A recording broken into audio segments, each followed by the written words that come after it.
What is going on, guys? Samuel Androd from Samuel Reviews here, and welcome to the next installment of my Pixar Love series, in which I'm reviewing every single Pixar movie I have not reviewed yet, leading up to Onward and Soul. I'm reviewing one of these films a week.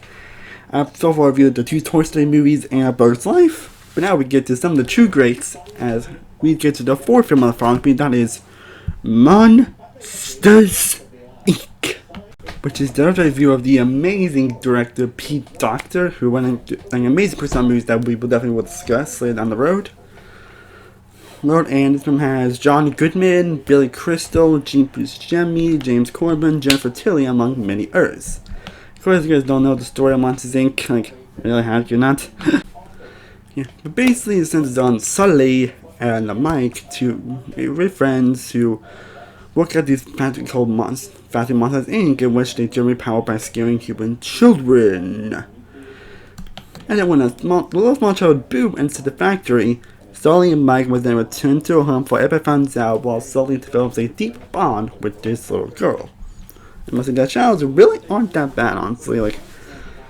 I'm just get out of the way, Monsters Inc. is another home run in Pixar's catalog. This movie is fantastic. This was definitely one of the most rewatchable movies I've seen growing up in terms of Pixar.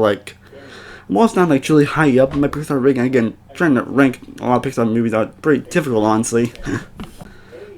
Because a lot of Pixar movies are pretty much amazing, so it's really hard to always rank them. When I did my previous records, those are pretty difficult, honestly, so yeah. But yeah, Monsters Inc. is truly a fantastic film that I still absolutely love watching and love coming back to. There's so many reasons why this movie is so great. And there's a reason why you end up getting a prequel, supposed to sequel, and getting a series in 2020 with Disney Plus, Monsters at Work, which I am hugely excited for, especially with Billy Crystal and John Price in the world. And also you have they even had World Monsters Inc. in Kingdom Hearts 3, which was freaking amazing. It's definitely one of my favorite parts of the entire game. And one of the reasons this movie works so well is definitely John Goodman and Billy Crystal as Sully and Mike. Two great characters with amazing personalities, have great banter with each other, have great dialogue, work incredibly well with each other. Billy Crystal and John are already great actors, so their chemistry really comes naturally. You really feel like these characters are friends, in fact they do care about each other. As Mom said, you and I are a team, nothing is more important than our friendship. The relationship is top notch and hilarious in all the best ways. Even some supporting characters are definitely great. I got the mysterious villain Randall, who has some hilarious moments, and oh my god, he's so fun to watch. And you got the adorable Boo, and I loved her relationship with Sully. The relationship comes naturally, it comes very welcoming, and you really do feel that Sully really does care about this kid. And giving this thing with Boo, Boo is just adorable throughout. And Wally News is a very interesting villain. And even my characters like Roz and Cecile, even the Yeti character for the time he had on the screen, he was amazing. Every character has gravialized and they have their time to shine throughout the movie and do the purpose of the story overall. And the humor is definitely some of the most charming and fun and hilarious Pixar's ever done. Where you see the banter between Mike and Sully trying to hide Boo from everybody, Boo's adorable personality, Mike hurting himself to make him laugh, Ross's funny lines. No matter how much this film is still off the wall hilarious. It definitely is one of the most funny movies that Pixar has ever done. But when it does try to get serious and dramatic and even scary, it actually nails that. That's why Pixar, they always have great balance between drama and comedy, and this movie definitely had no exception to that. It does it all best way, especially with them capturing Ron News and nonsense. And it definitely isn't afraid to get emotional, with the whole fight between Mike and Sully, where they had to end up going separate ways at one point, which actually was pretty sad. Still pretty sad, I haven't seen it. The music also really captures all of that as well, and Sully's goodbye to Boo is definitely one of the most emotional moments that Pixar has ever done. Oh my god, seeing that really is so heartbreaking and heart-wrenching to watch. It's so just... Yeah, it gets pretty sad, honestly. But again, this film definitely still hilarious. Especially like I mentioned, the scene where Mike tries to hurt himself to make you laugh. Those scenes especially make me laugh the most. But there are some other scenes that make me crack myself up. Those scenes with saying Mike Wazowski.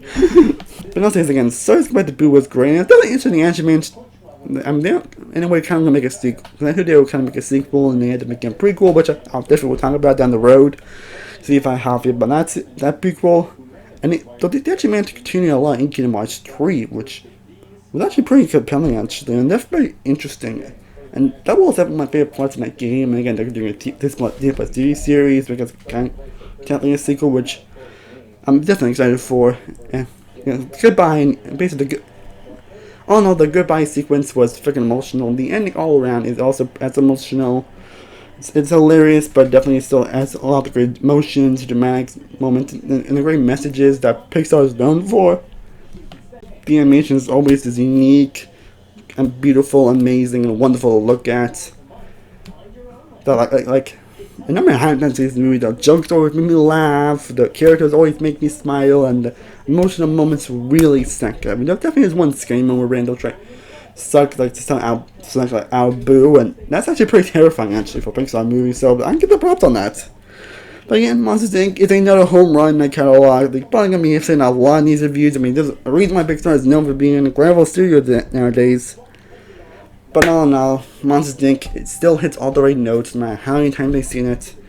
I don't know if I put like high up on Pixar ranking. Again, it's pretty difficult to rank all Pixar movies, but this one's still some all-time favorite film and all-time favorite animated movie in my opinion. It's one I still adore every single time watching, and it definitely deserves the rating of a 110 of an A++. Like I said, I hope you enjoyed my thoughts on Monsters Inc. I would love to know to listen down below. What are your thoughts on Monsters Inc? What are your thoughts on this movie if you have seen it? Which I'm sure you have, but how would you stack this up in Pixar's ranking? How would you stack this up on the rankings? I would love to know in the comment section down below. Also, let me know if you are excited for the Monsters of Work Disney Plus series coming, because I most definitely am excited for that. And I hope I'm enjoying this marathon so far. Next week I'll be doing Finding Nemo. Oh boy, Finding Nemo. But as always, thank you guys so much for watching. I truly honestly appreciate it. If you haven't already, be sure to like this video, be sure to share and subscribe, be sure to follow all of my social media sites. I'll leave the description down below. I am Samuel World from Samuel World Reviews. I will see you next time, and as always, stay cooler. Peace.